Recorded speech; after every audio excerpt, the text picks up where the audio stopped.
simply because this thing says 500, and our reverse primer begins right here. So the only places amplified will be between the two primers, including the primers. So it's not, the PCR product that you will get is not from here to here, but it will incorporate the primers into itself. So the PCR product you will get will start here and end right there. That's really important to know. Okay, and so I was mentioning just right now that you can test your PCR primer pairs, making sure that you didn't forget anything before you submit the primers to be made. So one of the tools, so I really like this free cloning software that I use routinely when I do cloning, various cloning and PCR reactions, called Serial Cloner. It's free. I don't like their melting temperature calculator though.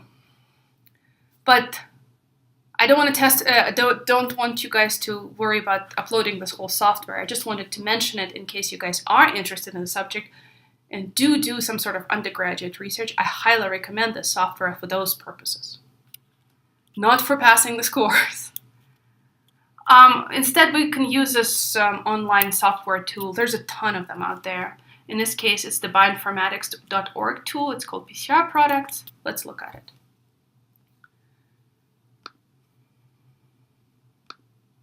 So here is the tool.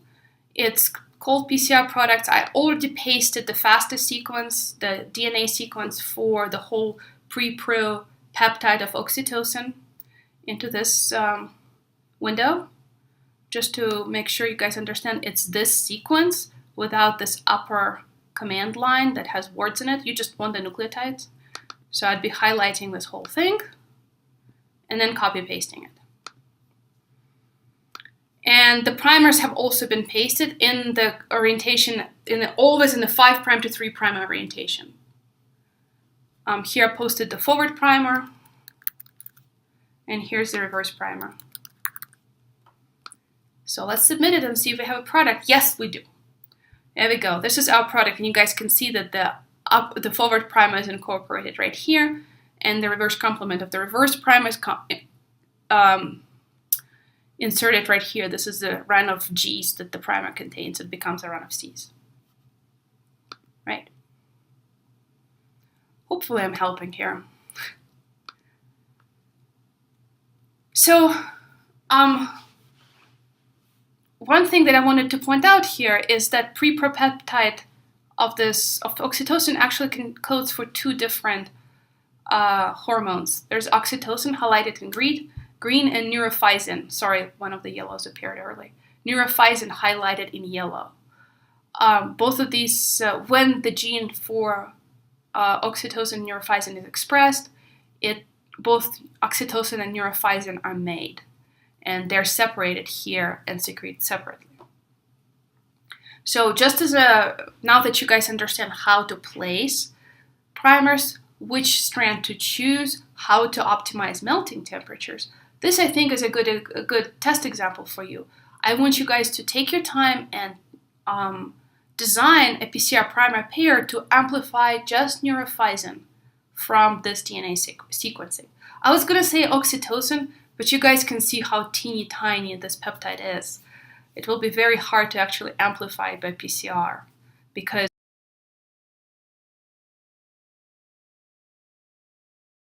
okay, continuing this. I want you guys to design primers against neurophysin, and then I want you guys to test the PCR primers you guys designed using PCR products. And continue figuring out your primers until you actually get a product, so you know all kinds of mistakes that you can make when you're designing primers. Because everything seems hunky-dory when I talk about it, but trust me, you will make mistakes if you do it the first time, and you'll make a mistake if you do it the second time, and you just need practice to remember all the various things that you need to account for when you design PCR primers. It's really not that hard, but it does require practice, and I recommend practicing it. Okay, now that you have designed your PCR primers, you would be, if you were in a lab, you would be submitting the primer sequences in a 5' to 3' orientation to a primer synthesis company. You would be getting, in a few days, you'd be getting your primers. Once you have your primers, you can do your PCR reaction. Now, unfortunately, we cannot do any PCR reactions online, except you can use the virtual PCR lab from Utah, which I recommend. I'm sure you guys already remember the DNA extraction lab that they have and the gel electrophoresis lab. So that's the final one that we'll probably get to do. Though maybe we'll get to talk about microarrays. That'd be great. And what I want to point out is, as you do the PCR virtual lab, knowing what I talked to you guys about how PCR reactions work, can you find the steps that they have skipped? They're skipping a few steps to make it a more easier to understand lab. So that's a good test of your knowledge to realize what are they missing in their mixture and what other steps they might have skipped. Now, so I have this particular presentation has one more slide that I wanted to talk about because it ties in really well with the PCR primer design lecture I just gave you, and that is the quiz question from quiz 2, where I thought I was just asking a very basic DNA binding question, but more than half of you guys did not get the answer. So we're gonna work through this nice and slow. Good job for everybody who got it. So this is the question. Which one of the following oligonucleotides or primers will bind this sequence? The first thing that you guys needed to realize is that because DNA is always written 5' to 3', these were written 5' to 3'. Now, our DNA strands don't bind like this, 5', where this strand is 5' to 3', and this strand is 5' to 3'. They bind in an anti-parallel fashion. This strand is oriented, my elbow's 5', my fingers are 3', my elbow's 5', my fingers are 3'. They're anti-parallel.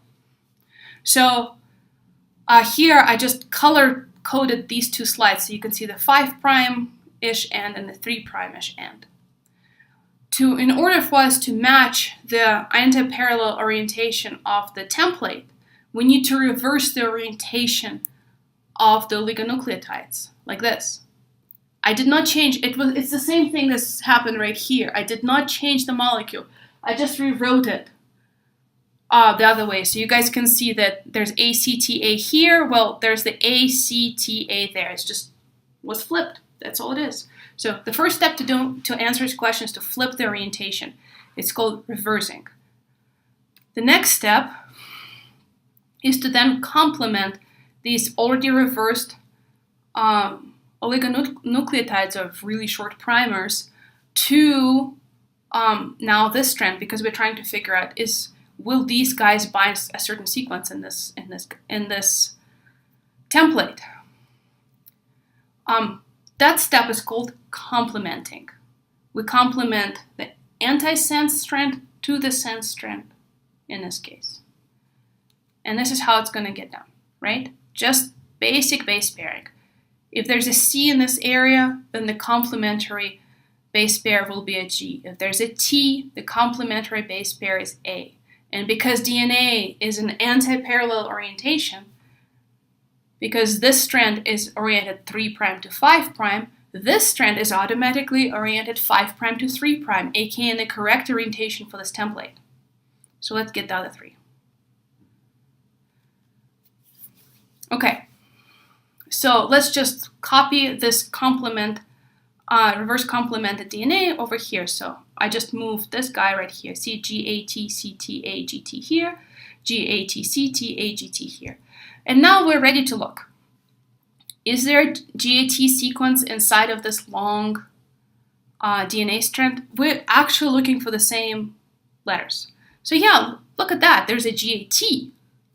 But then it becomes CCA, and this one is not. It's CTA. It will not bind. Is there another GAT inside the sequence? There's another GAT inside the sequence. But again, after the GAT, it's a TCA. And after this GAT, it's a CTA. So it still doesn't match, etc. Well, what about,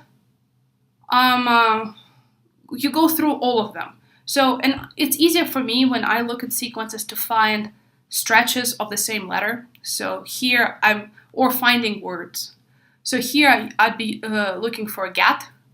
Here I'd be looking for double C's in a tag. That's just visually easier to find. So there's a double C here, but no tag. There's a double C here, but no tag. And that's it. So this sequence is not present. This sequence is not present. What about this guy? There's a stretch of triple A's. Let's look for triple A's. There's triple A's right here. A. Is there a CTT in front of it? No. So that's not the sequence it would bind to. Well, there's a stretch of triple A's right here as well. And there's a CTT in front of it. Ooh. Yes. There's a stretch of triple A's and there's CTTC in front of it. CTTC, A. Yep, it bound. So there we go. That's our binding site. So because this is the same sequence as this guy, so the primer that will bind it in a 5' to 3' orientation is written here, and then the 3' to 5' orientation, the one that actually you can see complement bind, is this guy. But this is the answer. That is not the answer. Neither is this. This is the answer. Does that make sense? I hope it does. So only one sequence of these guys is present in the template.